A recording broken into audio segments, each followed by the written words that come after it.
Ooh, I didn't notice that Arthur was here. Yeah, he's playing against I think Volts or something right now. Uh-huh. I like Arthur. He was the one that tweeted, like, got a screen cap of me at the GSL tiebreaker. I like that you're wearing your jacket for that, by the way. That looked fly as hell, So, girl. flat as hell. Jacket was on fleek. Nah. I actually, like, it would be really cool actually to meet Arthur. I don't know, it's been like a year since we've really gotten to talk about him and like hype him up and, you He know. hasn't played it much. He went through that depression period too. Like he just Yeah. wasn't playing anything for a while. Yeah, but he was one of our favorite cheesy Protoss No, one. 2 He years was ago. my favorite cheesy So, Protoss. He was the cheesiest Protoss player. It was amazing. yeah. All right, I gotta move Neep's name here on the overlay really quick. No, actually, I don't have to go swap the nameplates. Boom! Nailed it! Alright, ladies and gentlemen, welcome back to the Alima League. It's game number 2 here in the best of 3 semifinals. Spawning in the bottom left side of the map, it's going to be the blue Protoss, the barcode, Neeb. And just quickly noting that True beat Hearthstone, by the way, for the other semifinals. In the top right has the red Terran. He's Rion. So if Arthur beats Volt, it'll be Arthur versus True, and that'll be kind of interesting to see. Because True was struggling against some cheesy Protoss tactics, then he started being cheesy himself versus Protoss, so that'll be kind of cool to see. I don't remember, were you casting with me, or was that the solo cast where True was going like Massling Ultra? Sounds like a solo cast. Oh, you missed some great games out of True then. He was doing some really cool shit, like really cool shit versus Protoss, so I kind of hope to see Arthur versus True in the other semifinals, honestly. Ling Ultra is my favorite composition versus Protoss. And both of those units are incredibly well buffed in Legacy of the Void. Yes, exactly. Well, we'll see. If Neeb beats Ryung here, that means no Terrans in the final. That'll be the first time in a long time that'll be the case. An oddity in Alima League for no reason. You know, Korean Terrans, they have that name to begin with, right? A Korean Terran holds so much weight than like foreigner Terran, right? But oddly enough, none of the powerful Korean Terrans playing Alima League, you know, we're talking about like Innovation and Flash and TY and whatnot. You say that, but then we do have the graciousness that is Beyond blessing us. Even him doesn't he doesn't count either, in my opinion. From what I'm talking about, like obviously he is a fantastic Terran and everyone knows that. He's actually like he was super high on the ladder. But I'm talking the big names that people see all the time winning stuff. Beyond unfortunately only wins Alima Leagues right now. Maybe in the future he'll change, I don't know.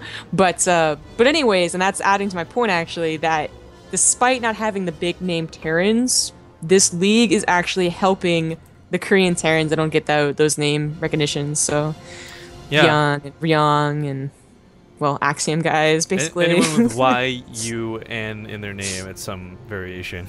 Exactly.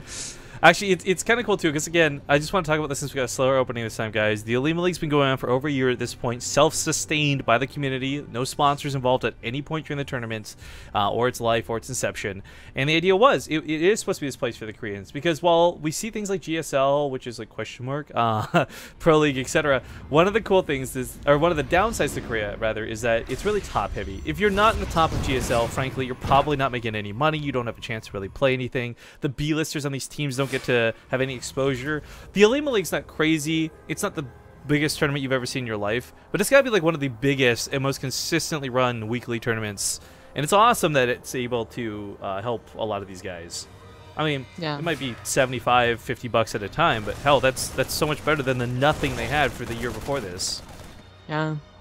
And for me, it's even less about, you know, the prize money. Because we can't really hype up like, oh, it's $100, woo! But it's always awesome to see them get the practice in for a tournament setting at least. That's why we also wish that foreigners would play more despite the bad times being on the Korean server, is that they, you know, a constant complaint was not having enough tournament settings to face Koreans, and yeah, now they have at least one.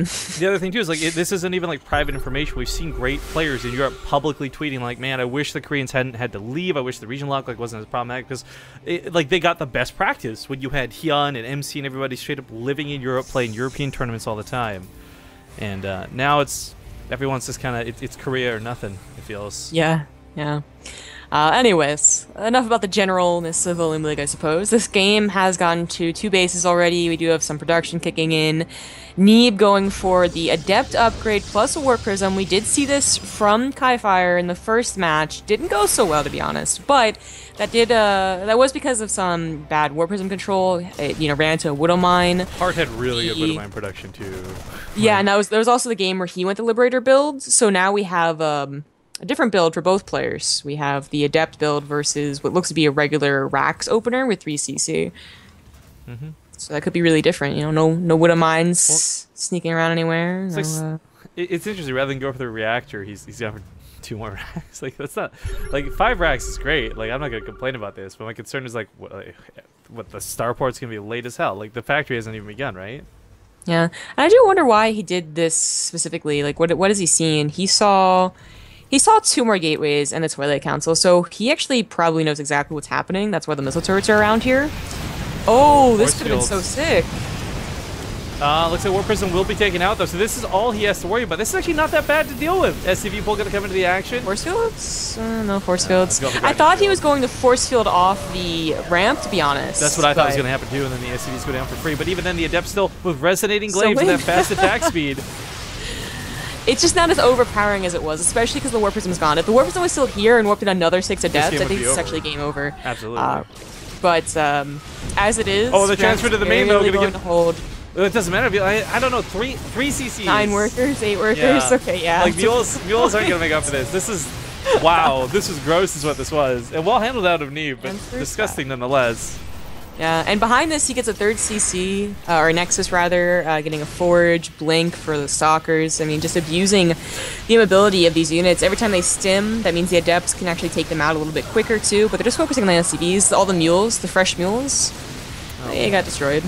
I mean, it's 1 SCV. 1 SCV, GG. Neeb is going to 2-0 Ryong. Like a surgeon. So... But this goes back to like 2 really important points in my books. One was when we saw Heart play, he did Widow Mines, and he was really dedicated to making sure that doesn't happen, because I imagine both of these players have died to that move many times before.